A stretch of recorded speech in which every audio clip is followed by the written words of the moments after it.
কিন্তু আমি ওকে কেন খুন করতে চাইবো? আমি কাউকে পাঠাইনি। একদম মিথ্যা কথা বলবে না। আমি নিজ চোখে সাব্বিরকে দেখেছি।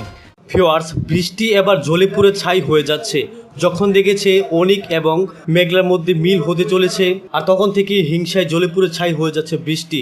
তাই এবার সাব্বিরের মাধ্যমে মাস্টারমাইন্ড প্ল্যান সাজিয়ে শালিমা বিল্ডার্সের বিরুদ্ধে চক্রান্ত করছে। আর সাব্বির এবং বৃষ্টির পিছনে পুরোদমে সাপোর্ট করে যাচ্ছে শালিমা বিল্ডার্সের প্রধান শত্রু এবং প্রতিদ্বন্দ্বী। শালিমা বিল্ডার্সের প্রধান শত্রু এবং প্রতিদ্বন্দ্বী চাই শুধু শালিমা বিল্ডার্সের ধ্বংস।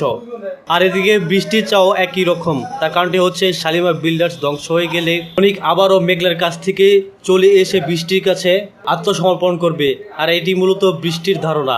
তো ভিউয়ার্স, আপনারা একটি বিষয় লক্ষ্য করুন, মেঘলা হচ্ছে অনিকের প্রথম স্ত্রী আর তার অধিকার সবচেয়ে বেশি। তো যখনই অনিক তার কাছ থেকে দূরে সরে গিয়ে বৃষ্টিকে বিয়ে করেছে তখন মেঘলা কোনো কিছু বলেনি এবং সুখ শান্তিতে বৃষ্টি এবং অনিক সংসার কাটাচ্ছে।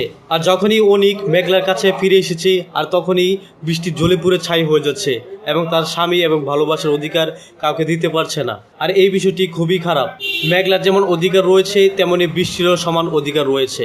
এদিকে ভিউয়ার্স, আরও একটি মিস্টেক হয়ে গেছে। রাতুল মূলত চেয়েছিল শালিমা বিল্ডার্সের ওনার মেঘলাকে উপরে পাঠিয়ে দেওয়ার জন্য, কিন্তু অনিক এবং তার বডিগার্ডরা মূলত ভুল করেছে। সাব্বিরকে মনে করেছিল যে মেঘলাকে উপরে পাঠিয়ে দেওয়ার জন্য বৃষ্টি সাব্বিরকে পাঠিয়েছে। তাই মূলত অনিক এবার রেগে মেগে বৃষ্টির কাছে গিয়েছে এবং তাকে অনেক বাজেভাবে শাসিয়েছে। তো ভিউয়ার্স, খুবই ইন্টারেস্টিং মুহূর্তে চলছে গরিবগড় রাজপুত্র নাটকের প্রত্যেকটি এপিসোডের সেই সাথে ভিউয়ার্স, আপনারা কে রয়েছেন গরিবগড় রাজপুত্র নাটকের 32 নম্বর এপিসোড দেখেছেন তথা 33 নম্বর এপিসোডে দেখতে চান, সেটি অবশ্যই কমেন্টে লিখে জানাতে পারেন। তো ভিউয়ার্স, আপনাদের কাঙ্ক্ষিত নাটক গরিবগড়ের রাজপুত্র নাটকের 33 নম্বর পর্বটি আসতে চলেছে আগামী মঙ্গলবার দিন দুপুর ঠিক 12টায় কারোহিম ইউটিউব চ্যানেলের মধ্যে।